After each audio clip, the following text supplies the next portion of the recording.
بسم اللہ الرحمن الرحیم الحمد للہ رب العالمین وصلی اللہ علی نبینا محمد وعلی آلہ وصحبہ اجمعین۔ ہر مسلمان کا دوسرے مسلمان کے اوپر اسلام نے حقوق رکھے ہیں۔ ان کے حقوق کو ادا کرنا اور ان حقوق کو پہچاننا اور اس کے واجبات کو ادا کرنا ہر مسلمان پر واجب ہے، تاکہ وہ اپنے مسلمان بھائی کے لیے انہیں انجام دے۔ یہ در حقیقت اللہ ہی کی اطاعت و فرمانبرداری ہے، اور اللہ تبارک و تعالیٰ کا اس کے ذریعے قرب حاصل کیا جاتا ہے۔ ان میں سے سب سے پہلا حق ہے کہ جب ہم آپس میں ایک دوسرے سے ملاقات کریں تو ایک دوسرے کو سلام کریں اور مصافحہ کریں، اور دوسرا ہے کہ سامنے والا اس کا جواب دے اور اس کا یعنی استقبال کرے۔ السلام علیکم ورحمۃ اللہ وبرکاتہ۔ تم پر سلامتی ہو اور اللہ کی رحمت ہو اور برکتیں ہوں، یہ دعا ہے۔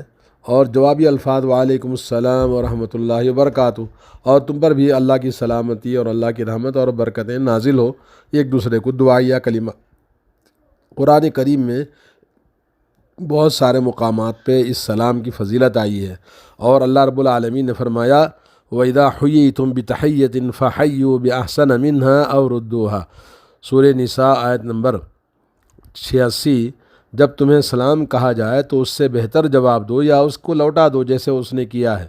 اور نبی کریم صلی اللہ علیہ وسلم نے فرمایا یسلم الراکب علی الماشی والماشی علی القاعد والقلیل علی الکثیر۔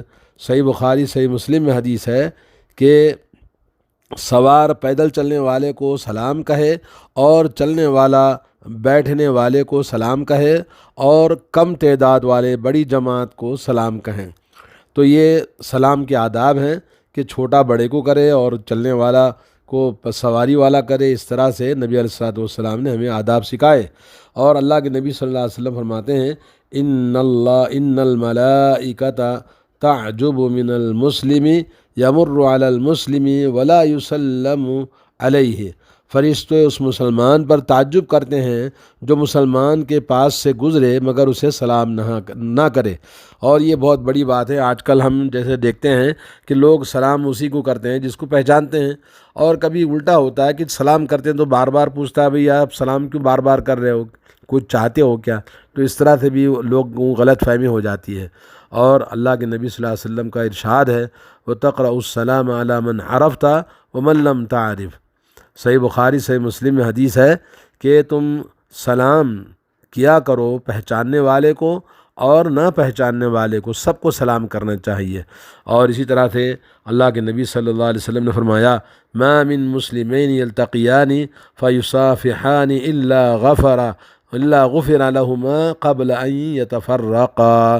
سنن ابو داؤد، ابن ماجہ، ترمذی میں حدیث موجود ہے، جب دو مسلمان آپس میں ملتے ہیں اور باہمی مصافحہ کرتے ہیں تو ان کے جدا ہونے سے پہلے اللہ تبارک و تعالیٰ انہیں معاف کر دیتا ہے۔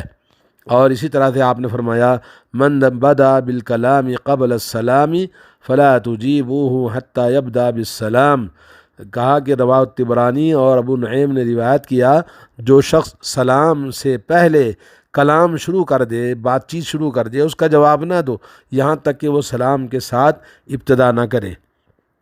تو نمبر 2 یہ کہ ایک دوسرے کے آداب میں یہ بھی ہے کہ چھینک اگر کسی کو آتی ہے تو چھینکنے والا الحمدللہ کہے، اور دوسرا جو اس کا ساتھی سنے تو اس کو یرحمک اللہ کہے، اس کا جواب دے۔ پھر چھینکنے والا یہ کہے کہ یغفر اللہ لی ولک وَيَهْدِيكُمُ اللَّهُ وَيُصْلِحُ بَالَكُمْ۔ اس لیے کہ رسول اللہ صلی اللہ علیہ وسلم نے فرمایا کہ جب چھینکنے والا چھینکے تو الحمدللہ کہے اور سننے والا یرحمک اللہ کہے، تو اس کے بدلے میں پھر یہ جواب دے کہ اللہ تعالیٰ میری اور تمہاری مغفرت فرمائے، اور اللہ تعالیٰ مجھے اور تمہیں ہدایت دے اور ہماری اور تمہاری اصلاح فرمائے۔ اور اللہ کے نبی صلی اللہ علیہ وسلم فرماتے ہیں اذا عطس احدکم فلیقول الحمدللہ۔ جب تم میں سے کوئی شخص چھینک مارتا ہے تو اللہ کی حمد یعنی اللہ کی تعریف پڑھے، پھر چاہیے کہ اس کا بھائی یا اس کا ساتھی اسے یرحمک اللہ کہے، یعنی تجھ پر اللہ کی رحمت نازل ہو، پھر پہلا والا اسے جواب دے یہدیکم اللہ ویصلح بالکم، یعنی اللہ تمہیں ہدایت دے اور تمہارے احوال درست فرمائے۔ یہ حدیث کتنی عظیم ہے کہ آدمی ایک دوسرے کے لیے دعائیں ہی دعائیں آپس میں ملاقات میں جب کرتے ہیں تو ایک مسلمان کے دوسرے مسلمان کے حقوق میں یہ چیز شامل ہے۔ حضرت ابو ہریرہ رضی اللہ تعالیٰ عنہ فرماتے ہیں کہ چھینک کے وقت اپنا ہاتھ یا کپڑا منہ پر رکھ لیتے تھے اور اس طرح آواز پست کرتے تھے، یعنی رسول اللہ صلی اللہ علیہ وسلم جب چھینک مارتے تو صحیح بخاری صحیح مسلم میں حدیث ہے کہ آپ آواز کو پست کرتے اور اپنے ہاتھ پہ کپڑا یا ہاتھ رکھ لیتے تھے۔ آج کل جیسا کہ یہ کووڈ-19 کا یہ جو بہت سارے احتیاطی تدابیر بتائی جا رہی ہیں کہ اس میں یہ کہ آدمی چھینک آئے تو چھینک ڈائریکٹ نہیں چھینکنا چاہیے، بلکہ اپنے ہاتھ کی اوپر یعنی کوہنی کی جگہ پہ وہ ہاتھ کو روک لے اور ہاتھ کے اندر چھینک لے اگر کوئی کپڑا نہیں ہے تو۔ اور نمبر 3 یہ کہ اگر کوئی بیمار ہو جائے تو اس کی بیمار پرسی کرے اور شفا کی دعا مانگے۔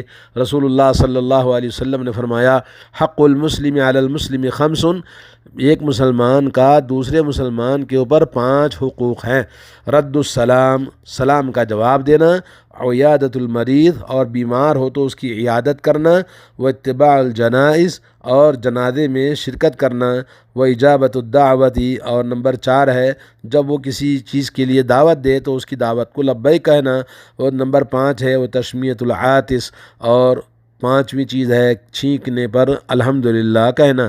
صحیح بخاری صحیح مسلم کی حدیث ہے۔ جی، حضرت براء ابن عازب رضی اللہ تعالیٰ عنہ فرماتے ہیں، امرنا رسول اللہ صلی اللہ علیہ وسلم بعیادت المریض، نبی کریم صلی اللہ علیہ وسلم نے بیمار کی بیمار پرسی کرنے، جنازے کے ساتھ جانے، چھینک کا جواب دینے، قسم ڈالنے والے کی قسم کو پوری کرنے، مظلوم کی مدد کرنے، دعوت کرنے والے کی دعوت کو قبول کرنے اور سلام عام کرنے کا حکم دیا ہے۔ بیمار پرسی کا جیسا کہ اسلام میں بڑا مقام ہے، نبی کریم صلی اللہ علیہ وسلم فرماتے ہیں، بیمار کی بیمار پرسی کرو، بھوکے کو کھانا کھلاؤ اور قیدیوں کو آزاد کرو۔ حضرت عائشہ رضی اللہ تعالی عنہ فرماتی ہیں کہ رسول اللہ صلی اللہ علیہ وسلم نے اپنے اہل میں سے کسی کی بیمار پرسی کو جاتے تو وہاں دایاں ہاتھ اس پر پھیرتے اور فرماتے، اللہم رب الناس اذہب الباس اشفی انت الشافی لا شفاء الا شفاؤک شفاء لا یغادر سقما۔ صحیح بخاری صحیح مسلم یہ حدیث دعا ہے۔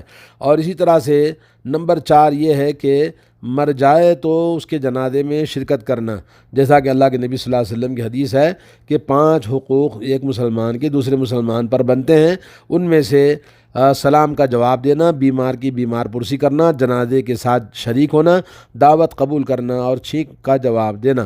اور نمبر 5 یہ ہے کہ آدمی اگر کسی معاملے میں قسم ڈال دے تو اس کا قسم کو پورا کرنے کی کوشش کرنا چاہیے، بشرطے کہ اس میں کوئی ناجائز یا کوئی غلط بات نہ ہو، پھر وہ کام کر دے جو اس نے قسم اٹھائی ہے تاکہ وہ اپنی قسم پوری کر سکے۔ جیسے حضرت براء ابن عازب فرماتے ہیں، امرنا رسول اللہ صلی اللہ علیہ وسلم بعیادت المریض، نبی علیہ السلام ہمیں بیمار کی بیمار پرسی کرنے، جنازے کے ساتھ شریک ہونے، چھینک کا جواب دینے، قسم ڈالنے والے کی قسم کو پوری کرنے، مظلوم کی مدد کرنے، دعوت دینے والے کی دعوت کو قبول کرنے اور سلام کا عام کرنے کا حکم دیا ہے۔ نمبر 6 یہ ہے کہ ایک مسلمان کا دوسرے مسلمان کے حق میں اگر کسی معاملے میں 2 خیر خواہی اور مشورہ طلب کرے یا کسی بات کی درستی یا دریافت کرے تو اس کے لیے اچھائی مد نظر رکھے اور خیر خواہی کے ساتھ میں اس کو مشورہ دے۔ جب کوئی بھائی ہم سے مشورہ کرے، اذا استطاع احدکم اخاہ، اگر تم میں سے کوئی اپنے بھائی سے خیر خواہی کا طلبگار ہو تو اس کی خیر خواہی ضرور کرے، یعنی صحیح بخاری کے اندر یہ حدیث ہے۔ فرمایا نبی کریم صلی اللہ علیہ وسلم نے، الدین والنصیحہ سئل لمن، دین داری خیر خواہی کا نام ہے، تو رسول اللہ صلی اللہ علیہ وسلم سے سوال کیا گیا کہ کس کے لیے خیر خواہی ہے، تو آپ نے فرمایا اللہ کی اور اس کی کتاب کی اور اس کے رسول صلی اللہ علیہ وسلم کی سربراہان اہل اسلام یعنی حاکموں کی خیر خواہی کرنا اور عام مسلمانوں کے لیے خیر خواہی کرنا، یعنی اس میں چاروں اللہ کے ساتھ خیر خواہی کیا ہے کہ اللہ تعالیٰ کے احکام پر بجا لانا، اس کی نافرمانی نہیں کرنا۔ رسول صلی اللہ علیہ وسلم کی خیر خواہی کے ساتھ یہ ہے کہ آپ کی اتباع کرنا، آپ کو چھوڑ کر کسی اور کی اتباع کرنا، جیسا کہ آج لوگوں نے اپنا مذہب امام بنا رکھا ہے، اللہ ہدایت دے۔ اور تیسری چیز یہ کہ مسلمانوں نے ائمہ کے ساتھ میں، علماء کے ساتھ میں خیر خواہی کرنا، اور چوتھی چیز یہ کہ عام مسلمانوں کے ساتھ بھی خیر خواہی کرنا۔ نبی علیہ الصلوۃ والسلام نے فرمایا لا یؤمن احدکم حتی یحب لاخیہ ما یحب لنفسہ ویکرہ لہ ما یکرہ لنفسہ، فرمایا تم میں سے کوئی مومن نہیں ہو سکتا جب تک کہ وہ اپنے بھائی کے لیے وہ چیز پسند نہ کرے جو اپنے لیے پسند کرتا ہے، اور اس کے لیے وہ چیز پسند آ جائے جو اپنے لیے ناپسند کرتا ہے، تو اپنے بھائی کے لیے بھی وہ چیز ناپسند کرے۔ یعنی جو چیز اپنے لیے ہم ناپسند کرتے ہیں تو اپنے بھائی کے لیے ہم، جیسے آج کل جو ہے کسی کو کوئی چیز دینی ہو تو ہم کہتے ہیں جی یہ چیز دے دی، یہ گھٹیا چیز ہے اس کو دے دیں، تو یہ صحیح بخاری صحیح مسلم کی حدیث ہے۔ اسی طرح سے نبی علیہ الصلوۃ والسلام نے فرمایا مثل المؤمنین فی توادہم وتراحمہم وتعاطفہم کمثل الجسد، آپس میں محبت، ایک دوسرے پر رحم دلی کرنے اور مہربانی میں سب ایماندار ایک جسم کے مانند ہیں۔ اگر جسم کے ایک حصے میں تکلیف ہو تو اس کی وجہ سے سارا جسم بیداری اور بخار میں مبتلا ہو جاتا ہے۔ تو مطلب یہ ہوا کہ ایک مسلمان کو اگر تکلیف ہوتی ہے تو اس کی تکلیف اور درد اور تکلیف کو سارے مسلمان محسوس کرتے ہیں اور اس کا کوآپریٹ کرتے ہیں اور اس کی مدد کرتے ہیں تاکہ وہ اس کی تکلیف دور ہو جائے۔ ایک اور جگہ اللہ کے نبی نے فرمایا المؤمن للمؤمن کالبنیان، ایک مومن دوسرے مومن کے لیے اس عمارت کی طرح ہے جس کا ایک حصہ دوسرے کو مضبوط کرتا ہے۔ یہ حدیث بھی صحیح مسلم صحیح بخاری کے اندر آئی ہے۔ اور نمبر 8 یہ کہ اگر کسی جگہ اس کی مدد اور تائید کی ضرورت ہو تو اس کی مدد کرے اور اس سے دریغ نہ کرے۔ نبی کریم صلی اللہ علیہ وسلم فرمایا انصر اخاک ظالما او مظلوما، اپنے بھائی کی مدد کرو خواہ وہ ظالم ہو یا مظلوم ہو۔ صحیح بخاری صحیح مسلم۔ لوگوں نے کہا یا رسول اللہ ہم تو ظالم کی مدد کرنا تو سمجھ میں آتا ہے، مظلوم کی کیسے مدد؟ مظلوم کی مدد تو سمجھ میں آتی ہے۔ تو آپ نے فرمایا کہ اس ظالم کے ہاتھوں کو پکڑ لو اور ظلم کرنے سے اس کو باز رکھو، یہی تیری اس کے لیے مدد ہے۔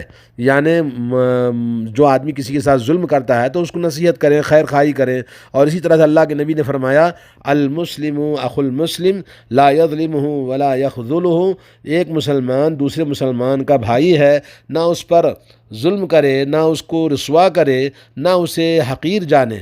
جی صحیح بخاری صحیح مسلم کے اندر یہ حدیث ہے، صحیح مسلم میں ہے۔